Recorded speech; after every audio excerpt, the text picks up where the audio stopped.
What is going on, gamers? Aevatrex here, and looks like the Taiwan server got an update which included a ton of new features that are already out in the forums and whatnot.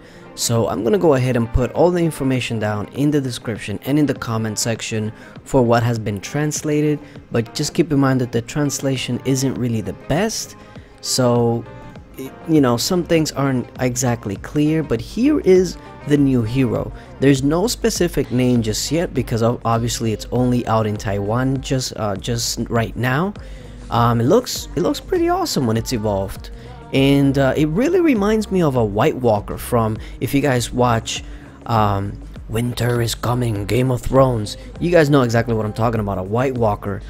So I decided, you know, new hero, Taiwan server, we'll probably get a ton of gems on account, so let's go ahead and start rolling them, see what I can get. Of course, I get a Skull Knight right off the bat. I bet you if we were actually looking for a Skull Knight, we wouldn't get one. But with this update, there is going to be new Here Be monsters, and there's going to be a few different features that are going to be adding into the game. There also going to be some changes to the egg building, so there's going to be just minor tweaks to it.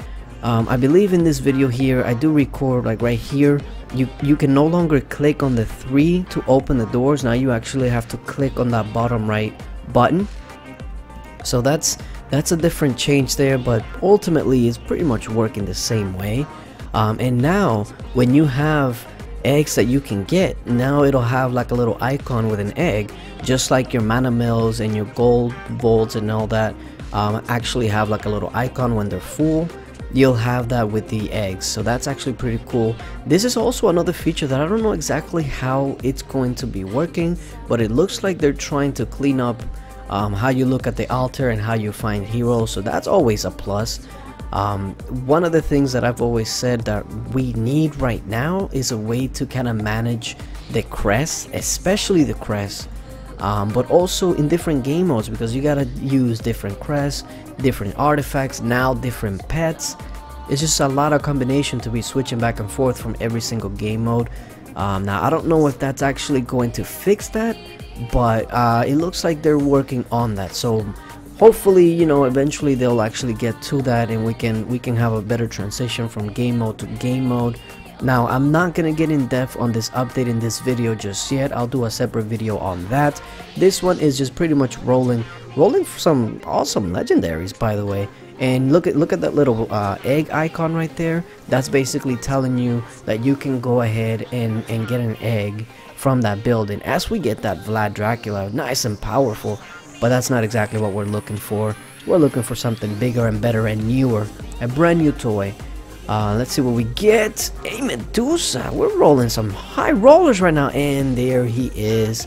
I'm just gonna call him White Walker for now until we get an original name for the English version. But he looks absolutely amazing. Just look at him. He's pretty much riding an undead horse.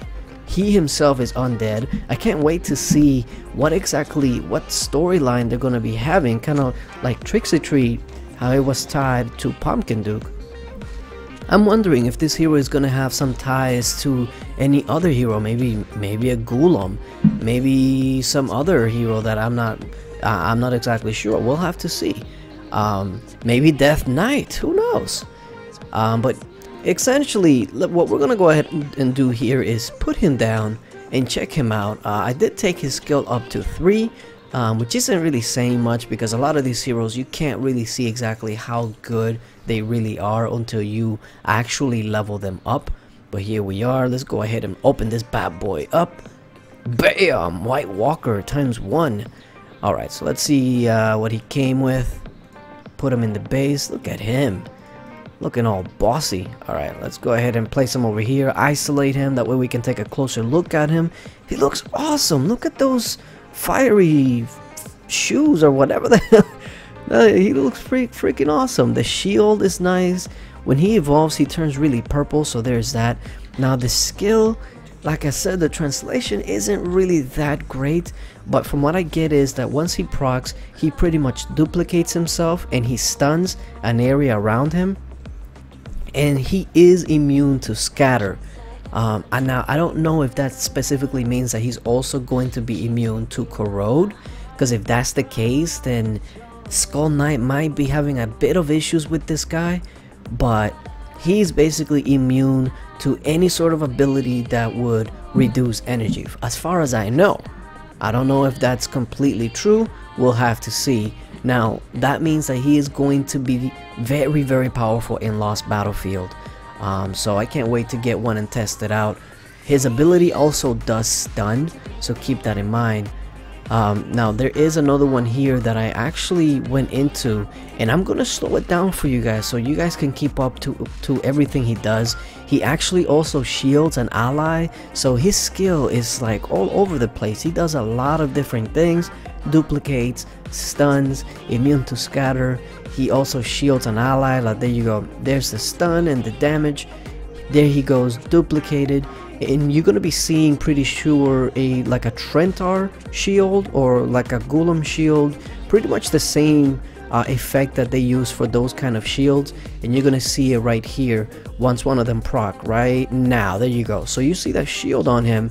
Now I don't know if he targets the lowest HP ally hero around him, but essentially he will also be shielding, which is pretty powerful. If you put him with a Trentar and a Golem, that's just a lot of damage mitigation right there. But this guy is definitely fixing to be a monster, and immune to scatter and energy reduction. That is going to be very, very powerful. So we go one last time, his proc, bam, there goes the shield, there goes the stun, there goes the damage, and there goes the Naruto, I mean the clone. You know, that's what he is. But yeah, let me know what you guys think about this new hero. Where do you think he's going to be going? Like I said, this is pretty low level gameplay, so you can't really take too much from it, but it's just a first sneak peek. That way you get your first impressions of this hero. But yeah, I'll be checking out the comments and see what you guys think. But yeah, thank you guys for watching, and until later, bye.